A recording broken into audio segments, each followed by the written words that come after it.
We saw the young son, known as the prodigal son or the lost son, returning home to the father. And from it we learned that Christmas is about a love story that is without limit. Because we saw how the father received his son. The son that had left him, the son that had disappointed him and discouraged him. We saw him receiving him back, showering him with love. Today, the celebration is still going on. The fattened calf has been slaughtered. It's been chopped into pieces. It's cooking. You can smell it. There is music and dancing. Men are dancing in circles, and women are jumping and clapping and singing. Everyone is enjoying the moment. The servants are celebrating. The neighbors are celebrating. The father is celebrating. Everyone is enjoying this moment because this son is back. But while this is going on, the older brother was still in the field, and he's coming home now. And as he approaches the house, he can hear sounds of music and singing. He can hear the noise from his father's house. And he is astonished. He is surprised, but most likely he's shocked. So he asks one of the servants, calls one of them, and he asks him, "What's going on here? Why the singing in my father's house?" And the servant excitedly explains to him that your brother has come back, and your father has slaughtered the fattened calf. That's why we are celebrating. Come in. But he says, "What? My what?" He is angry, and he refuses to go into the house. In fact, he moves farther away.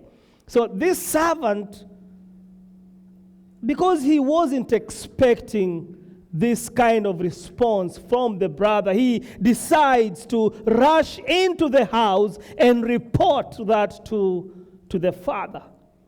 And we are told that the father comes out to plead with his older son to go in. This father always takes the initiative. He comes out to plead with his older son to join the celebration. He tells his son to come in and join us. But this son is so angry, he doesn't want to hear what his father is saying. And just listen to his words in verse 29 and verse 30. He says, "Look," to his father, "all these years I've been slaving for you. I have been serving you, and never disobeyed your orders. I have been serving you. I have been obedient to you. Yet you never gave me even a young goat so I could celebrate with my friends." You read that passage, that text, and it tells you the problem is not the young son coming home. The problem, according to the older brother, is the father. He says to the father, I have been serving you, I have obeyed you, you have never rewarded me for it.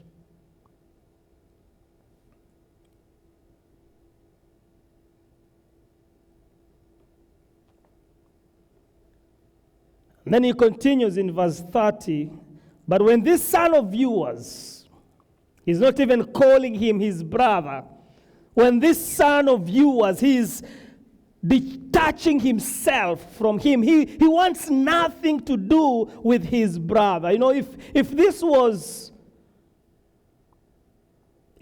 now, he would have blocked his brother from his social media. He's not just deleting his text, he's blocking him. He wants nothing to do with him. He's angry. When this son of yours who has squandered your property with prostitutes comes home, you kill the fattened calf for him. He's saying, I am good, your other son is bad, and yet you are celebrating him and you've never celebrated me. How many of us have felt like an older brother? He might as well be an older sister. How many of us have been tempted to tell God, I don't understand why you are doing this to this person that I know who doesn't really care about you. While I have devoted myself to you, I give my service to you, and every problem seems to come my way.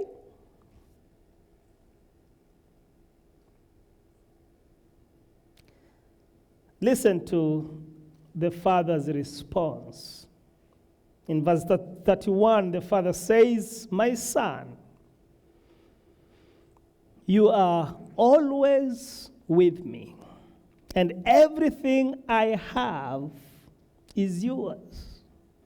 Everything. You are worried about me giving you a goat to celebrate while everything is yours. But we had to celebrate and be glad because this brother of yours was dead and is alive again. He was lost and is found. But don't get me wrong, this older brother is not all that bad. He is not a bad person. In fact, he's the most respectable person in the community. He's industrious, he's hardworking, he is respected. He attends church services every Sunday. He doesn't smoke, he doesn't drink. He attends all the fellowship services. This older brother could easily be appointed as a deacon in a church, or as an elder. He could even be a pastor.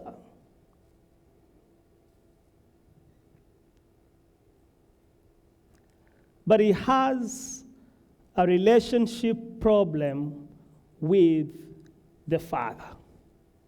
Even though he is serving the father, even though he has been around the father, he doesn't share the father's love and compassion and concern. There is a relationship problem.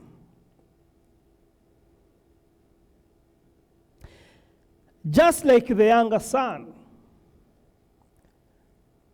who squandered his wealth, the older brother is not enjoying his wealth either. You know, without a relationship with the father, the American dream can be a nightmare. You can have it all and still fail to enjoy it all. If you don't believe me, ask the younger son. If you don't believe me, ask the older son. The younger son took all that was his, he wasted it. The older brother owns everything that remains, yet he is not enjoying it. The problem is the relationship. The problem is the response. The problem is the attitude towards the Father. The message here is clear. Let me just give it to you.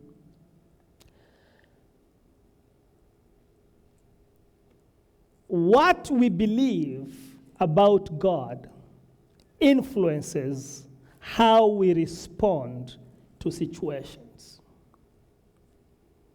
What we believe about God influences how we respond to situations. When God invites us to join him in what he is doing, like the father is inviting the older son to come in and join the party, when God invites us, how we respond will be influenced by what we believe about God.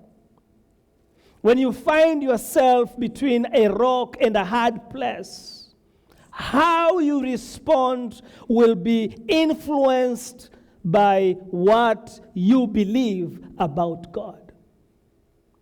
The older son's response here reveals what he believes about his father.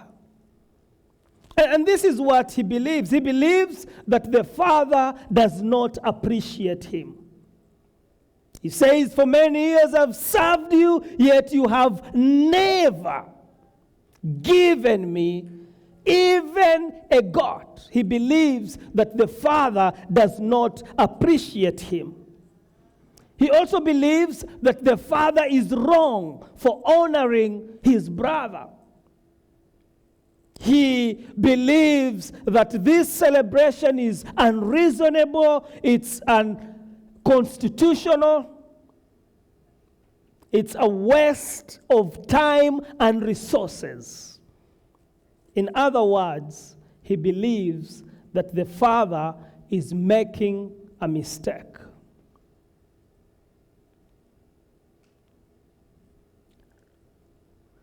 What we believe about God influences how we respond to situations.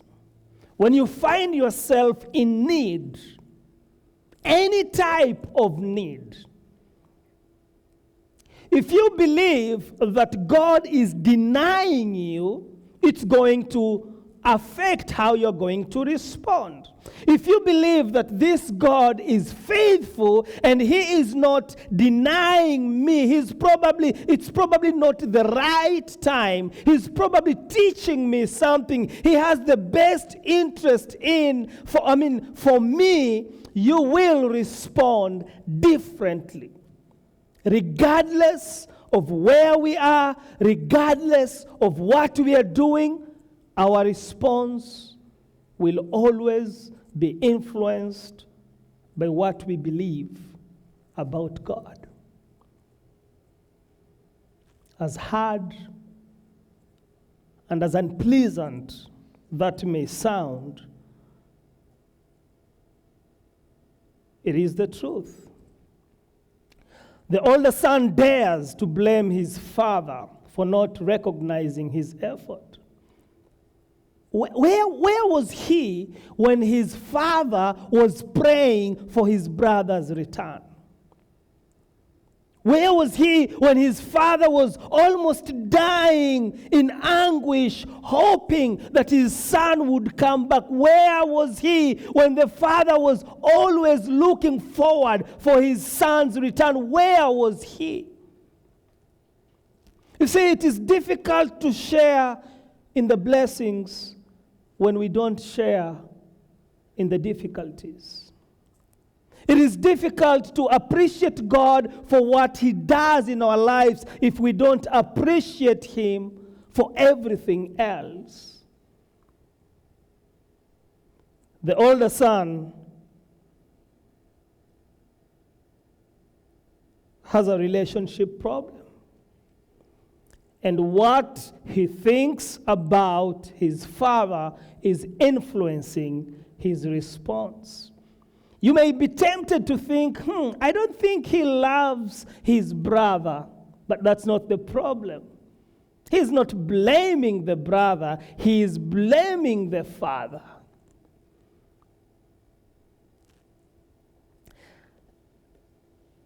But there are some lessons we can learn from the older brother. Let us look at these lessons here. 3 lessons from the older brother. 1, we fail to rejoice with God when we fail to appreciate God's loving heart. We fail to rejoice with God when we fail to appreciate God's loving heart. If we don't understand how loving this God is, we will fail to appreciate him. We have so many people that are blaming God, that want nothing to do with God. We have people that are living in anger because they're blaming God. It is very easy to blame God for something that is wrong than it is to appreciate him for something that is right.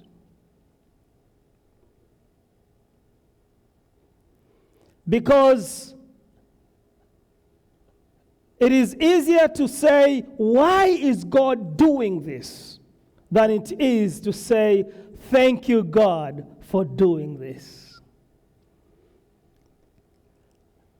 Because when things go the way we want, we like taking credit for it. We want people to see us, to notice us, to celebrate our achievements. When they go wrong, we want someone else to take the blame. We fail to rejoice with God when we fail to appreciate God's loving heart. If we really understand God's loving heart, we will rejoice every time we see sinners turning to Christ. It will be our joy because we know the angels are celebrating. We know that it makes God's heart happy to see sinners turn to him. It will be our desire to want to be part of reaching out. Number 2, we fail to enjoy our blessings. This is a good one. We fail to enjoy our blessings when we focus on what God has not given us. We fail to enjoy our blessings when we focus on what God has not given us. And the enemy will always help you. He will always help you to focus on what God has not given you. He will always open your eyes to see what you are missing, so that you may fail to appreciate what you have. We fail to enjoy our blessings when we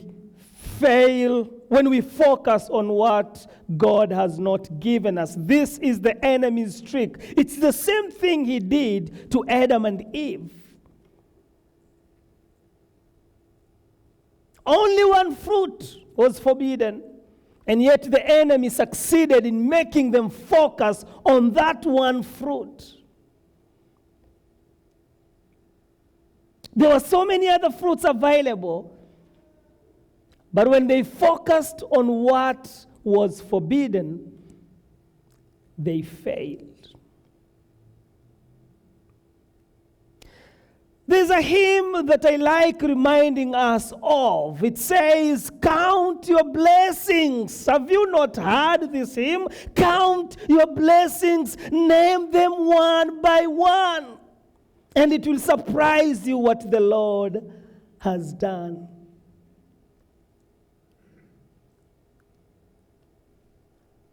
Every time you are tempted to focus on what God has not given you, start counting what He has given you. You will be surprised. They say that the grass is always greener on the other side. That's because you have neglected your own side.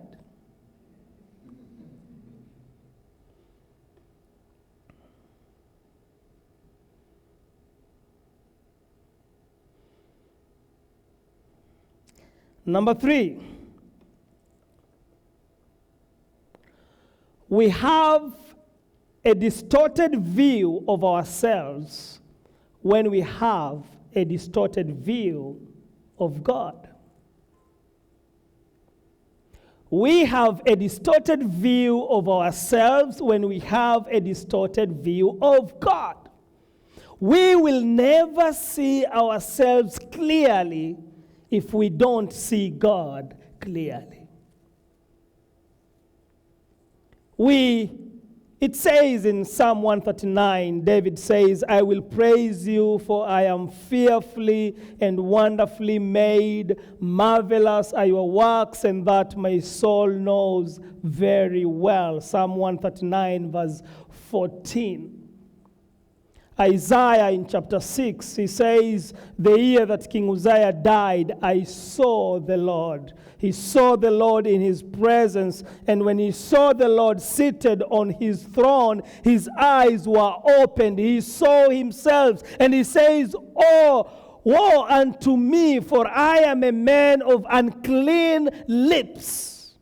He realized that he was a sinner when he saw the Lord in his holiness. We will always have a clear view of ourselves when we have a clear view of God. In Isaiah chapter 6, he confesses that he is a man of unclean lips because he has seen the Lord. The presence of God in our lives helps us to understand ourselves better. And when our view of that God is distorted, it distorts the view of ourselves. We will begin to think of ourselves differently because we think of God differently. We will begin to believe differently of ourselves when we believe differently of God. You see, it's a relationship problem. That's why it should be our desire. That's why it says in our vision that we want to encourage people to know Christ. Because we cannot be like Christ if we don't know Christ. The becoming happens as we know Him better and better. And our knowledge of God through Christ is continual. We are in a continual education of becoming like Christ. And the more we know Him, the more we know ourselves.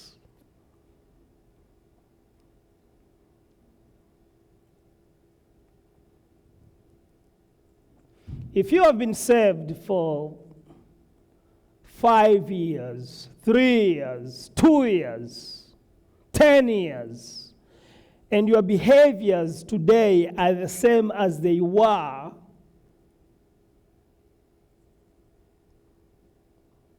you may need to re-examine yourself. You probably, you are an older brother or an older sister.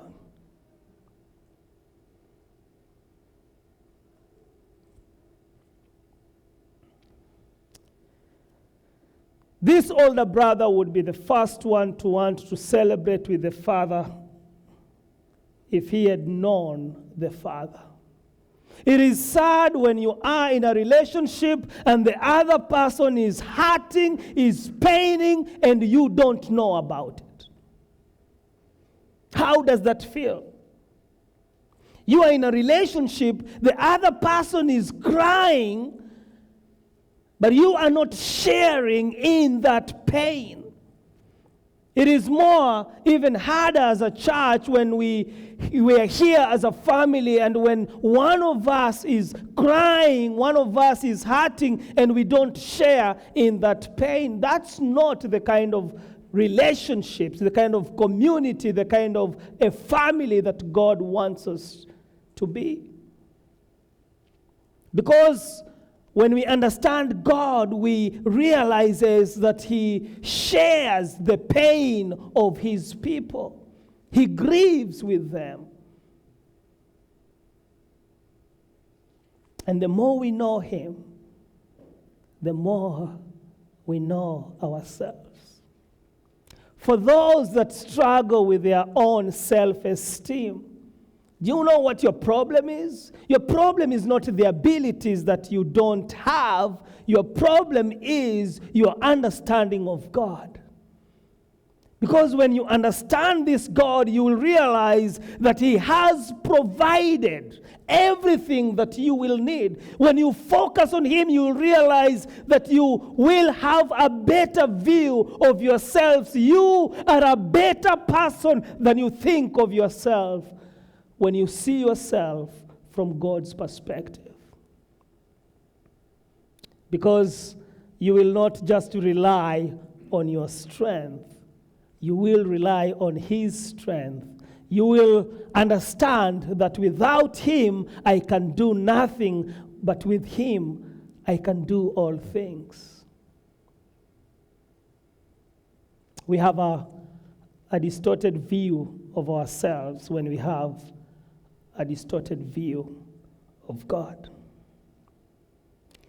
What do we learn from the Father?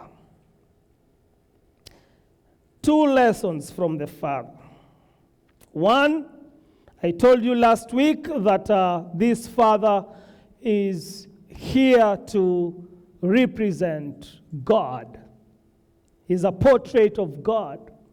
2 lessons. One, God takes the initiative to reconcile us to Himself. He always takes the first step to reconcile us. He's a peacemaker. He's always the first one. He's the one who loved us and sent His Son to die on the cross. We didn't ask Him to. None of us sent a proposal to God asking Him, would you please give your Son to die for us on the cross so that we can be saved? No. God took the initiative.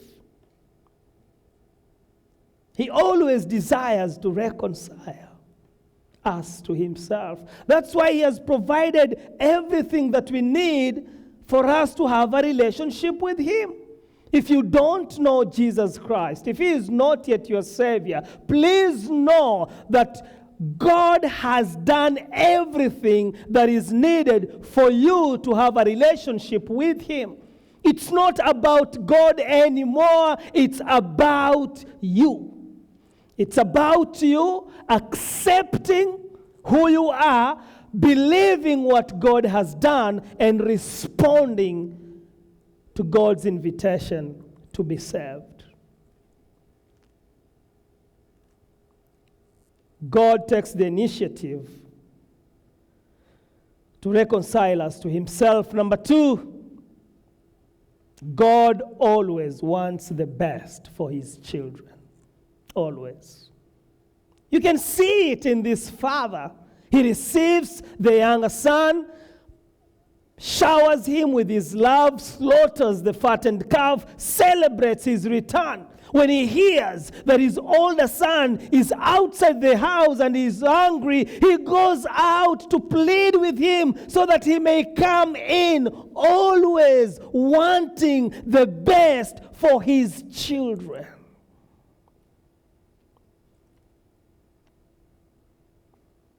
That's why when things happen to us as God's children, because we understand the kind of father that he is, we don't rush to blame him. We will be tempted to. But because we understand that he wants the best for us, we will take a pause. We will want to hear more from him. We will want to give him an opportunity for maybe to give us some explanation, maybe to clarify some things. We will wait patiently on him because we know that he always wants the best for his children. He is a loving Father. And what we believe about him will always influence how we respond to situations. So probably some of you are asking, how does this relate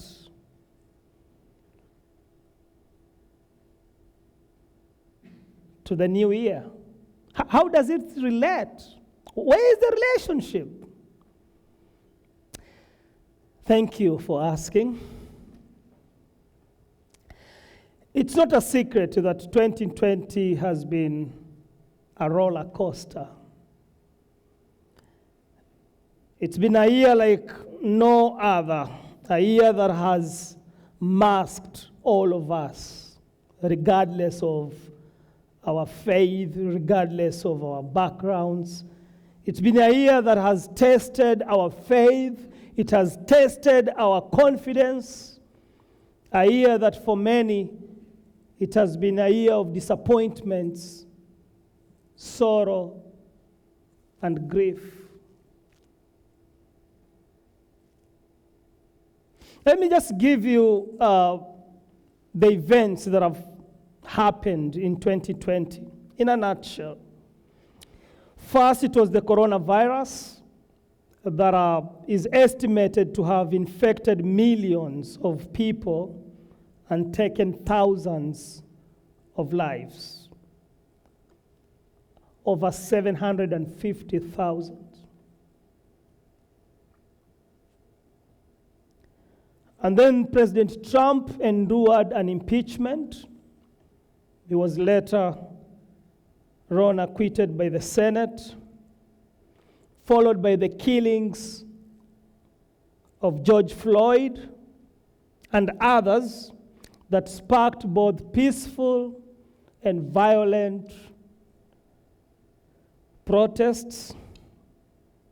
Then the intense wildfire in California and the Pacific Northwest that burnt down acres of land, displacing thousands of people. And in September, the Supreme Court Justice Ruth Bader Ginsburg died and was replaced by Amy Coney Barrett. And then we had an election that has left many confused. And in case you forgot, in the entertainment world, the notable death of Jeopardy game host Alex Trebek. And finally, a vaccine for the new coronavirus was approved by the FDA. It's the first time in my life that the church, as we know it, was closed. And that closure is still affecting people up to today. When we stopped meeting, some people stopped meeting completely. It has actually revealed what we believe about God. Some of us will carry our fears and our disappointments and our sorrows and griefs to 2021. We want this year to come to an end as quickly as possible so that we can have an opportunity to start afresh. But we are also afraid and confused because we don't know what to expect. We are looking for 2021, but we don't know what 2021 will bring. And that makes us anxious. But let me tell you this. The problem is not 2020. The problem is not what has happened this year. The problem will not be what will happen next year. The problem will continue to be what we believe about God. The solution will not be the vaccine. The solution will be what we believe about God. Because that's what will influence how we respond to what happens to us or what happens around us. We may think that just by things going to normalcy, just by when things go back to the way they were, that life will be good. That's what the older brother thought. That's what the younger brother thought. He thought by having his share of inheritance, life will be good. The older brother thought by serving the father and being obedient to the father was enough without connecting with the father, without having a healthy relationship. He was serving out of duty, not out of love.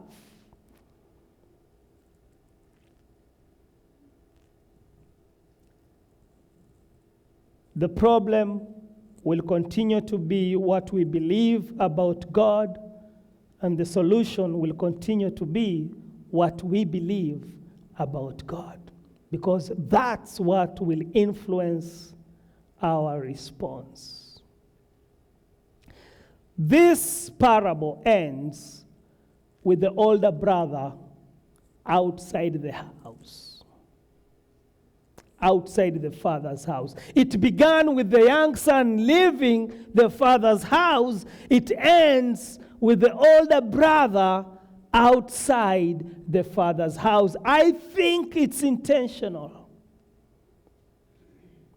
Are we going to remain outside the father's house, angry, where there is no joy, there is only sorrow and hopelessness and isolation? Or are we going to join God and celebrate with Him and enjoy the joy of His presence? Because in the presence of the Lord there is fullness of joy, and the joy of the Lord is our strength. Outside the Father's house, we are weak. If we are not going to examine ourselves as a church, we will end up becoming a church of the older brother rather than a church of the loving Father. As a Christian, the temptation for many of us, especially those of us that have been saved for a long time, older brothers and older sisters, the temptation is to feel self-righteous. The temptation is to feel holier than thou, than others. The temptation is to point fingers. The temptation is to focus on what others are not doing right.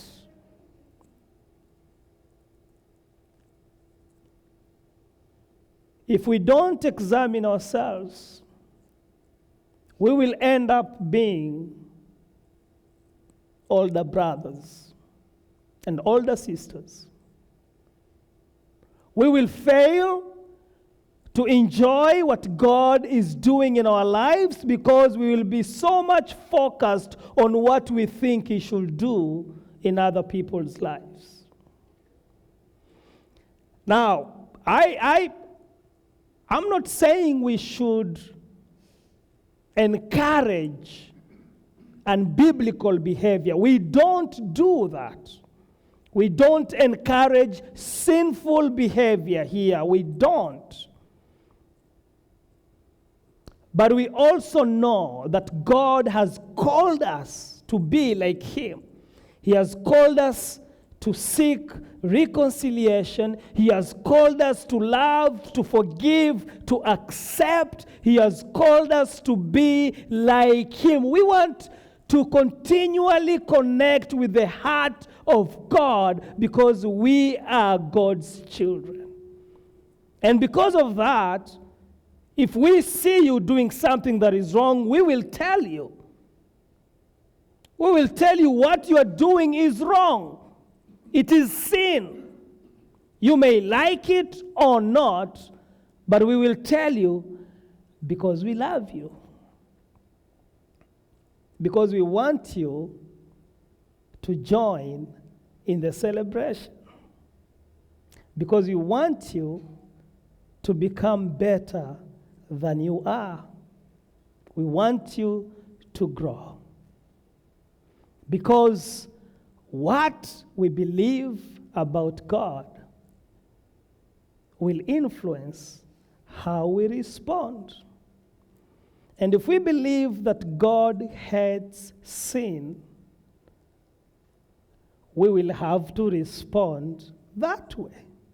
If we believe that God doesn't care, then we are going to respond that way. In this church, we believe that God is a loving Father and that He hates sin. And that will influence how we respond.